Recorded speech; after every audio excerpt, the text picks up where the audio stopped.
भगत सिंह की फांसी के 12 घंटे पूर्व की बात हमारे हृदय को बहुत झकझोर देती है। भारत के वीर सपूत भगत सिंह, इनको फांसी की सज़ा मिली और इसके 12 घंटे के पहले के चरित्र को पढ़ेंगे।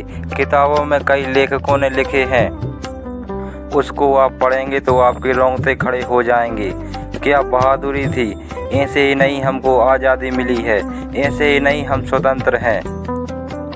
इन वीर सपूतों की बहादुरी के कारण ही ये आज़ादी मिली है। भगत सिंह, सुखदेव और राजगुरु तीनों लाहौर के सेंट्रल जेल में बंद थे। तारीख थी 23 मार्च 1931। 23 मार्च 1931 को वैसे तो आम दिन से थोड़ा अनोखा दिन था, क्योंकि उस दिन रात को प्रकृति ने बहुत उपद्रव किया। आंधी चली, तूफान आया और सुबह वातावरण थोड़ा शांत हुआ। इन 3 वीर सपूतों को फांसी मिलनी थी, लेकिन उस वक्त अंग्रेजी हुकूमत ने इनको फांसी की तय तारीख के 12 घंटे पहले ही फांसी देने का ऑर्डर दिया। शुरुआत अलग, आंधी के साथ तूफान, मानो प्रकृति भी वीर सपूतों की बहादुरी के कारण अपने आप को रोक नहीं पाई। वो काला दिन 4 बजे सुबह ही जेल के अंदर की चहल पहल। जेल के अंदर एक वार्डन था जिसका नाम था चरण सिंह। चरण सिंह ने सभी कैदियों को आवाज़ लगाकर कहा कि सभी कैदी अपनी अपनी कोठरी में चले जाओ तुरंत। आज सभी कैदी चौंक गए, इतनी जल्दी कोठरी में जाने का आदेश क्यों आया? वार्डन चरण सिंह ने कहा, ये ऑर्डर ऊपर से आया है, इस पर हमें कुछ नहीं पता। तुम सब कोठरियों में जाओ। सभी कैदी भयभीत होकर के सहमे हुए अपनी कोठरी में चले गए। उसी समय जेल का नाई, जिसका नाम बरकत था, बरकत लुकता छुपता फुसफुसाता हुआ कोठरी के बाहर फुसफुसाता चला आ रहा था। उसकी आंखें कुछ बोल रही थीं, उसकी आंखें कुछ कह रही थीं। अपनी आंखों को बार बार नीचे झुका रहा था, अपने आप को मानो वो संभाल रहा था। फुसफुसाते हुए उस बरकत नाई से एक कैदी ने पूछा, क्या बात है, आज इतनी जल्दी क्यों बंद किया हम सबको, क्या कारण है? तो बरकत नाई ने कान में जाकर के कहा, पता है, आज रात 1 दिन पहले ही भगत सिंह, सुखदेव और राजगुरु को फांसी दी जाएगी। कैदियों की आंखों में आंसू आ गए, सबकी आंखें नम हो गईं। उस वक्त पंजाब के एक कैदी ने बरकत नाई से कहा, क्या तुम भगत सिंह की कोठरी तक जाओगे और जाकर के भगत सिंह का कोई सामान मिले, पेन, उसका कपड़ा मिले, उसका शीशा मिले तो हमारे पास ज़रूर लेकर आओ। तो नाई ने कहा, क्यों?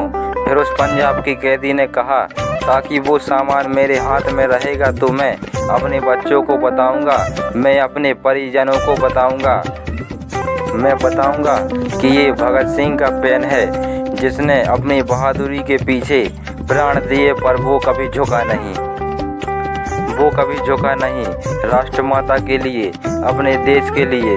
बरकत नाई भागा भागा कोठरी में गया और कोठरी में जाकर के, बड़ी कठिन जिंदगी है। बरकत नाई देखता है एक छोटी सी कोठरी में जिसका नंबर है 14 नंबर की कोठरी में मानो एक सिंह यहाँ से वहाँ डोल रहा हो। शेर की भांति भगत सिंह यहाँ से वहाँ डोल रहे थे। चेहरे पर कोई टेंशन नहीं, चेहरे पर मुस्कुराहट। एक छोटी सी कोठरी में जिसमें फर्श बैठने को नहीं है, लेटने की ठीक से व्यवस्था नहीं है। वो गठीला चौड़ा बदन। बरकत नाई पेन लेकर आया, कंगा लेकर आया और लेकर के कैदियों को दिया। आपस में लेने के लिए होड़ मच गई, झगड़ा करने लगे कि ये पेन हम लेंगे, ये सामान हम लेंगे, और बरकत नाई वहाँ से निकल गया। 14 नंबर की कोठरी, वहाँ पर सिंह की भांति हमारे राष्ट्र का बहादुर शेर की भांति डोल रहा था। फांसी के 2 घंटे पहले भगत सिंह के वकील, जिनका नाम था प्राणनाथ मेहता, वो आए और उन्होंने आकर के कहा, शेर, तुम्हें पता है कि तुम्हारी फांसी की तारीख के 12 घंटे पहले तुम्हें फांसी दी जा रही है।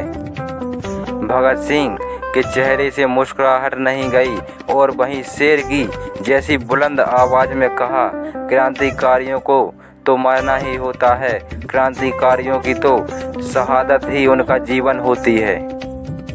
अच्छा एक बात बताओ, तुम हमारी पुस्तक लेकर आए हो कि नहीं? प्राणनाथ मेहता चौंक गए कि कुछ देर बाद इनकी फांसी है, ये पुस्तक मांग रहे हैं। लाइब्रेरी से जो पुस्तक लेकर आए थे वो भगत सिंह के हाथों में दी।